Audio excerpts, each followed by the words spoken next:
I've been trying to think about the story of Sodom and Gomorrah in relationship to modern sexual confusion. So this is what I see happening on the social justice front, let's say. On the one hand, since the 1960s, and probably as a consequence of the birth control pill, but other factors as well, there's been tremendous stress placed on sexual liberation. And so there's this idea that I think is associated in large part right now with the radical left of total sexual freedom. But at the same time, there's increasing emphasis from exactly the same sources on restricting sexual interaction. So you see this in the campuses, for example, where increasingly, particularly heterosexual contact is regulated by a doctrine that says you have to get spoken permission for every move in the mating process.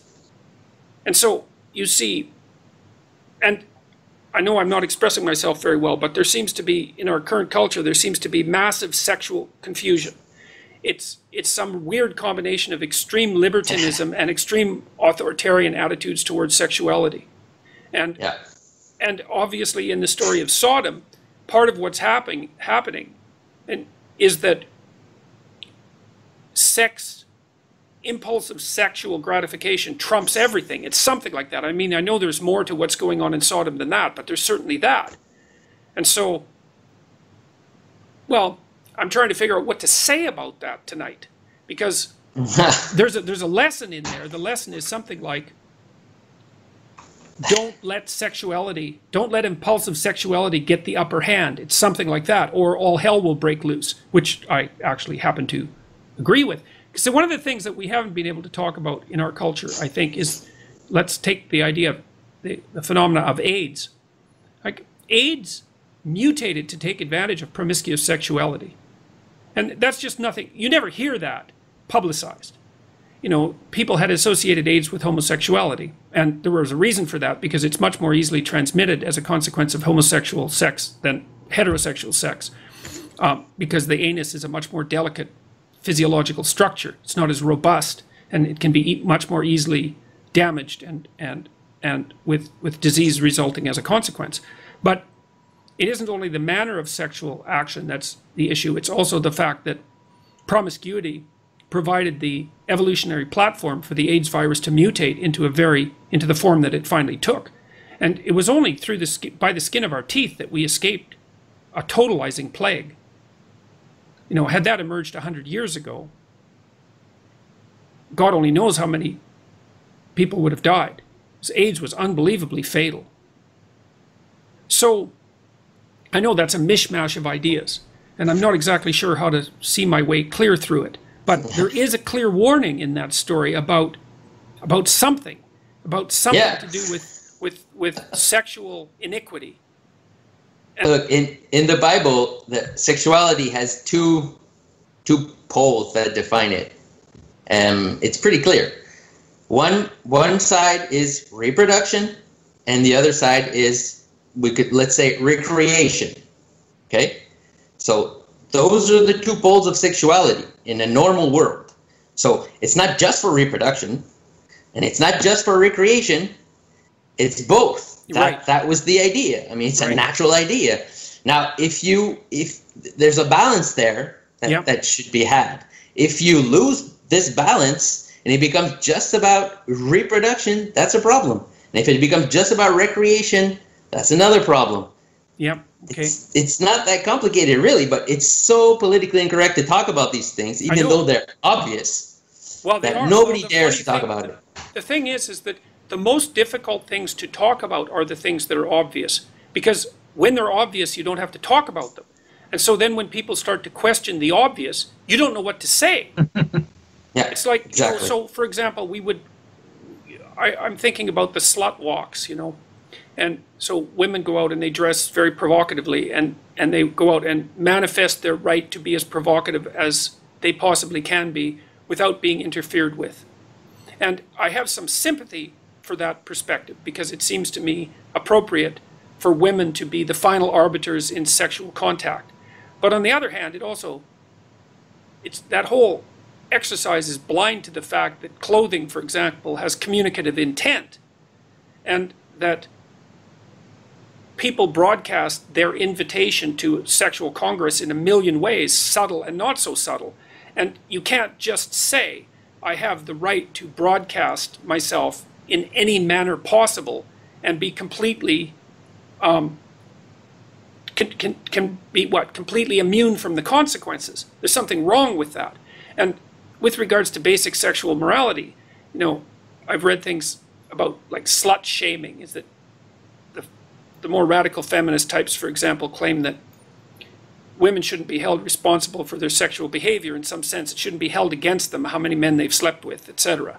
But then I think, well, you'd never recommend to someone that they lay down naked on the side of the street with their legs spread and invite anybody who walks by to partake of the opportunity. Everyone would regard that as inappropriate, I think, without question. And so what that indicates is that some degree of sexual propriety is both normative and ethical. And then, of course, you can start asking yourself about what that degree of sexual propriety should be. And it does have something to do with getting the balance between reproduction and recreation right. Yep. Okay. Well, the thing, even in the Bible, there's the two aspects. Some stories are about just this aspect, and there are the most strange stories in the Bible. For example, the story of Tamar is one of those. So I don't know if you're familiar with that story, but not enough. It's intercut with the story of Joseph, okay, in Egypt, and it's essentially it says that Judah had children with some woman, and I think it's a stranger. It doesn't necessarily say so, but it seems like that's what it is. And then the sons die off, and then there's this woman called Tamar, and she disguises herself as a prostitute. Right. And she has a kid with Judah himself. So all the symbols are in that story. Does she take elements of his clothing? Yeah. To demonstrate? As a bribe, yeah, essentially. Well, and she wants to indicate later that he's the one who slept with her. Yeah. So that story is about the need for the recreative part of sexuality. It's all about that symbolism. It's all about deceit. It's all about incest. It's all about death. And it's the idea is it's to raise the dead. Okay, it's not clear in the story, but if you understand the imagery, that's what it's about. It's about regressing back to an error that was made, okay, and raising the dead. So I don't want to get into it, but It's just the idea that in the Bible there's both too. There's reproduction and there's recreation, and the recreation is renewal. There's the renewal. Sexuality is about renewal too. But that aspect of the symbolism is pretty, I don't want to say obscure because it's actually right there if you can see it, but it's strange. I'll say it like that. It's strange. Okay. So now another element of this might be the fact that in modern identity politics, sexual choice is a canonical identifier. And that also seems to me to be something wrong about that. Like, one of the things I've seen happening in Toronto, I'm sure it's the same in Montreal, is that, and I'm going to do this awkwardly, I'm going to put this awkwardly, because I haven't been able to sort through it properly. Pride Week, Pride Day has turned into Pride Week, and that's turned into Pride Month. And I think that seems to me to be pushing against some kind of limit, because the first question that I have is, like, I was reading this book the other day by a friend of mine from Ottawa who's a gay conservative. And he said he had a lot harder time coming out as a conservative than he had as coming out as gay. And he talked about the degree to which homosexuals were persecuted in Canada before, say, the 1980s. And it makes quite harsh reading, let's say. And so fair enough to the civil rights movement, let's say, that has brought homosexuality into the norm, or that into the mainstream. Maybe that's one way of thinking about it. But that conversation still has a tremendous amount of development that's necessary, because I don't understand exactly. It isn't obvious to me what integration into the mainstream precisely means, because there's been a lot of talk so far about respecting the rights of gay people, but very little talk about what the accompanying responsibilities might be. And that actually seems to me to be a problem. And I mean, I just had a letter from a gay guy who has been wrestling with this because he's not sure how to be gay and to be ethical at the same time, you know, because he sees part of normative behavior as taking a wife and having children and that, and can see the value in that, but that's certainly not the direction of his proclivity.